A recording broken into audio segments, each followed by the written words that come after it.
The Gemarrah in Avoda Zara says that at the end of times, the nations of the world will come to be judged by HaKadosh Baruch Hu.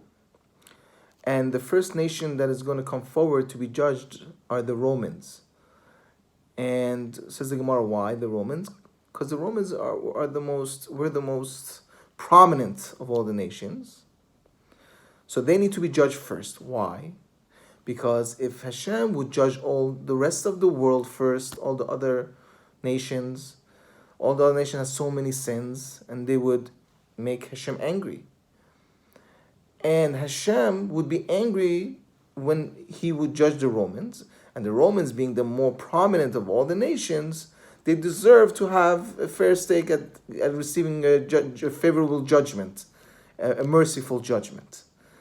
Because if the rest of the world would be judged first, Hashem would be very angry with them, and Hashem would bring that anger into the courtroom when he would judge the Romans. But being the most prominent of all the nations, the Romans deserve a favorable, merciful judgment, so that's why they're judged first, so that Hashem would give them that favorable judgment. So, the obvious question is what? If Hashem would judge the rest of the world, he would get angry and he would bring that anger into the judgment of the Romans? Like, we're talking about Hashem. He could control his anger. Hashem understands that the anger that he had with the rest of the nations has nothing to do with the anger of the Romans. Why would Hashem bring the anger that he had from the other nations when dealing with the Romans, when judging the Romans, and not give him a favorable judgment? Right? So the answer is that the Gemarrah is teaching us the idea of displacement. The idea that how real it is that we tend to bring our emotions from other scenarios into different scenarios. Meaning, displacement is when you discharge pent-up feelings or impulses from a threatening situation, threatening object, to a safer target. So, for example, if somebody would have a problem with their boss at work, and he becomes very angry, right? He can't do anything to his boss because his boss is very threatening. Right? He doesn't want to get fired.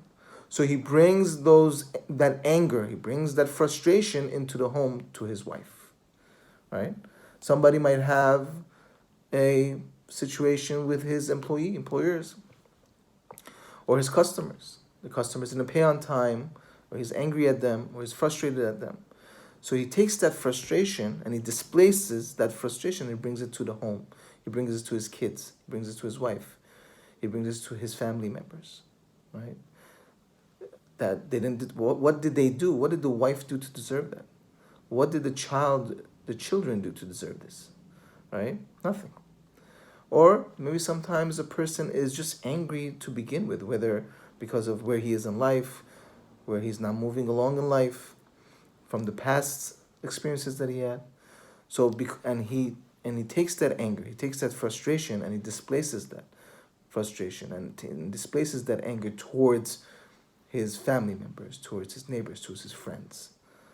So this is what the Gemarrah is teaching us, that even HaKadosh Baruch Hu himself is worried about displacement. He's worried that he's going to first judge the rest of the world and take that anger to the next judgment, to the Romans. And it's telling us to be aware of it and to take the necessary steps to address it.